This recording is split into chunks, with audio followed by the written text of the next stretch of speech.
Hello guys, मेरे channel study classes on में आपका स्वागत है। तो आज हम केमिस्ट्री के जो एमसीक्यू क्वेश्चन है केमिस्ट्री के बेसिक से लाए हैं। तो थोड़ा इसको हम देख लेते हैं कि क्या बेसिक होता है, क्या बेसिक जैसे बेसिक में से कैसे क्वेश्चन आते हैं एंट्रेंस एग्जाम में, पॉलिटेक्निक एंट्रेंस एग्जाम में। तो हम इसको देख लेते हैं। तो सबसे पहला क्वेश्चन देख लेते हैं कि क्रमबद्ध सुव्यवस्थित ज्ञान को कहा जाता है। जो क्रमबद्ध है और सुव्यवस्थित रूप में रहता है उस ज्ञान को क्या कहा जाता है? तो उस ज्ञान को क्या कहा जाता है? विज्ञान कहा जाता है। उस ज्ञान को विज्ञान कहा। तो अगला क्वेश्चन देख लेते हैं। अगला क्वेश्चन, दूसरा क्वेश्चन क्या है? आधुनिक रसायन विज्ञान के जन्मदाता कौन है? तो जो आधुनिक रसायन विज्ञान है उसके जन्मदाता कौन है? तो उसके जन्मदाता हैं लेवोसिए। इसके जन्मदाता हैं लेवोसिए। और तीसरा क्वेश्चन देख लेते हैं। तीसरा क्वेश्चन क्या है? रसायन विज्ञान का सर्वप्रथम किस देश में हुआ था? रसायन विज्ञान का सर्वप्रथम किस देश में हुआ था? रसायन विज्ञान जो हुआ था उसका विकास सर्वप्रथम किस देश में हुआ था? तो हम आपको बता दें, जो मिस्र और अरब प्रायद्वीप है उसी स्थान पे इसका रसायन विज्ञान का सर्वप्रथम विकास हुआ था। चौथा क्वेश्चन देख लेते हैं। चौथा क्वेश्चन क्या है? केमिस्ट्री की उत्पत्ति केमी शब्द से हुई जो कि प्राचीन नाम है। केमिस्ट्री शब्द की उत्पत्ति केमी शब्द से हुई जो कि प्राचीन नाम है किसका? मिस्र का। क्या है? मिस्र का बात है। मिस्र से है जो केमी नाम का जो प्राचीन नाम क्या है? मिस्र का। अगले क्वेश्चन की ओर चलते हैं। अगला क्वेश्चन क्या है? रासायनिक अभिक्रिया जिन नियमों और परिस्थितियों पर आधारित है उनका अध्ययन किया जाता है। रसायन शास्त्र की वह शाखा। रासायनिक अभिक्रिया जिन नियमों और परिस्थितियों पर आधारित हो, मान लीजिए कि रसायन की वह शाखा है जिसमें हम नियमों और परिस्थितियों पर आधारित का अध्ययन करते हैं, तो उसे हम कहते हैं भौतिक रसायन। क्या कहते हैं? उसे हम भौतिक रसायन कहते हैं। जैसे परमाणु की खोज, परमाणु से रिलेटेड, या ऊर्जा का नियंत्रण, E बराबर mc स्क्वायर, E बराबर mc का स्क्वायर क्या है? ऊर्जा का रूपांतरण करते हैं। किस में आता है? भौतिक रसायन में आता है। अगला क्वेश्चन क्या है? अगला क्वेश्चन की ओर चलते हैं। तो अगला क्वेश्चन है, निम्न में से कौन यौगिक कार्बनिक यौगिक है? तो निम्न में से कौन कार्बनिक यौगिक है? तो हम बता दें कि जो कार्बन CH4 है यह कार्बनिक यौगिक है, जिसे मीथेन कहा जाता है। ये कार्बनिक यौगिक है। तो 7वां क्वेश्चन देख लेते हैं। 7वां क्वेश्चन क्या कह रहा है? तो 7वां क्वेश्चन, निम्न में से रसायन विज्ञान की प्रमुख शाखा है। तो निम्न में से रसायन विज्ञान की प्रमुख शाखा क्या है? कार्बनिक रसायन विज्ञान की प्रमुख शाखा क्या है? अकार्बनिक और कार्बनिक। और ये जो है जैव रसायन, औषधि रसायन और समान रसायन, ये क्या उप शाखा हैं। तो क्या इसमें मुख्य शाखा पूछ रहा है? तो प्रमुख शाखा क्या है? कार्बनिक रसायन। तो अगले क्वेश्चन की ओर चलते हैं। तो अगला क्वेश्चन क्या है? चेचक के टीके का आविष्कारक है। जो चेचक है उसके टीका का आविष्कार किसने किया था? तो हम बता दें कि जो इसका टीके का आविष्कार किसने किया था? एडवर्ड जेनर ने किया था। एडवर्ड जेनर ने इस टीके का आविष्कार किया, जिसे चेचक किसे कहते हैं? जैसे गांव या देहात की भाषा में हम बता दें तो इसे माता माई के नाम से जाना जाता है। तो इसकी खोज किसने की थी? जो टीका वैक्सीन था, एडवर्ड जेनर ने किया था। अगला क्वेश्चन क्या है? अगला क्वेश्चन है, निम्न में से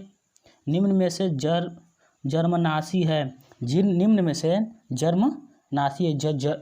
जो जर्मनाशी का मतलब, कहने का मतलब होता है कीटाणुओं को जो नाश करता है। इसमें से कौन है? तो क्लोरोबेंजीन है कि डेटाल है? क्लोरोबेंजीन है कि डेटाल? तो इसका उत्तर होगा A और B। क्लोरोबेंजीन भी है और डेटाल भी। क्या है? ये जीवाणुओं का नाश कर देता है। और तो अगले क्वेश्चन जो 10वां क्वेश्चन है उसकी ओर चलते हैं। तो उसको क्या कह रहा है? पौधों को कीटाणुओं और रोगों से बचाता है। तो जो पौधा उन्हें कीटाणुओं और रोगों से बचाने का कौन सा है? DDT। जो DDT होता है, जिसे कहा जाता है DDT को डाइक्लोरो ट्राइक्लोरोएथेन कहा जाता है, जिसका सूत्र होता है CH14H9Cl5। क्या होता है? C14H9Cl5 होता है, जिसे कहा जाता है डाइफिनाइल ट्राइक्लोरोएथेन। क्या कहता है? डाइफिनाइल ट्राइक्लोरोएथेन कहा जाता है इसे, इसका पूरा नाम है। तो अगले क्वेश्चन की ओर चलते हैं। जो 11वां क्वेश्चन है, 11वां क्वेश्चन क्या है? BHC का पूरा नाम क्या है? तो BHC का पूरा नाम होता है बेंजीन हेक्साक्लोराइड। बेंजीन हेक्साक्लोराइड को ही BHC कहा जाता है। जो BHC पाउडर होता है, BHC पाउडर को जो पॉइजन नाशी के रूप में भी प्रयोग करते हैं और कीटाणु से भी रूप में करते हैं। इसका अनेकों प्रयोग है। तो ये BHC पाउडर आता है। BHC पाउडर सर्च करोगे इंटरनेट पर तो आपको मिल जाएगा। तो इसे ही बेंजीन हेक्साक्लोराइड कहा जाता है, जिसका रासायनिक फार्मूला होता है C6H6, C6 और H6 से क्या होता है, बेंजीन होता है, और Cl6 से क्या हो जाएगा, क्लोराइड, हेक्साक्लोराइड। तो सी बेंजीन हेक्साक्लोराइड का सूत्र क्या होगा, C6H6Cl6। बस इसमें 6 रहेगा, तो क्या है, C6 और CH6 से बेंजीन और Cl6 से हेक्साक्लोराइड, तो ये क्या क्या कहा जाता है, बेंजीन हेक्साक्लोराइड। अगला क्वेश्चन की ओर चलते हैं। तो अगला क्वेश्चन क्या है, आदर्श गैस व्यवहार है। आदर्श गैस क्या व्यवहार करता है, एक परिकल्पना के रूप में करता है, एक परिकल्पना के रूप में आदर्श गैस व्यवहार करता है। तो क्वेश्चन की ओर चलते हैं। तो अगला क्वेश्चन या लास्ट क्वेश्चन क्या है, 13, निम्न में से कौन सा रासायनिक पदार्थ संघटन से निर्मित होते हैं। तो ये बताना है, जो है नीचे दिए गए हैं बहुविकल्पी के रूप में, MCQ के रूप में। तो इसमें बताना है कि कौन जो है संगठन के रूप में है। तो हम बता दें कि उपरोक्त में से सभी जो है, सभी संगठन के रूप में बने रहते हैं। जैसे यूरिया क्या है, यूरिया कैसे बनता है, CH4N2O, इसका संगठन फार्मूला ये होता है, क्या होता है, तो ये भी संगठन के रूप में हो गया।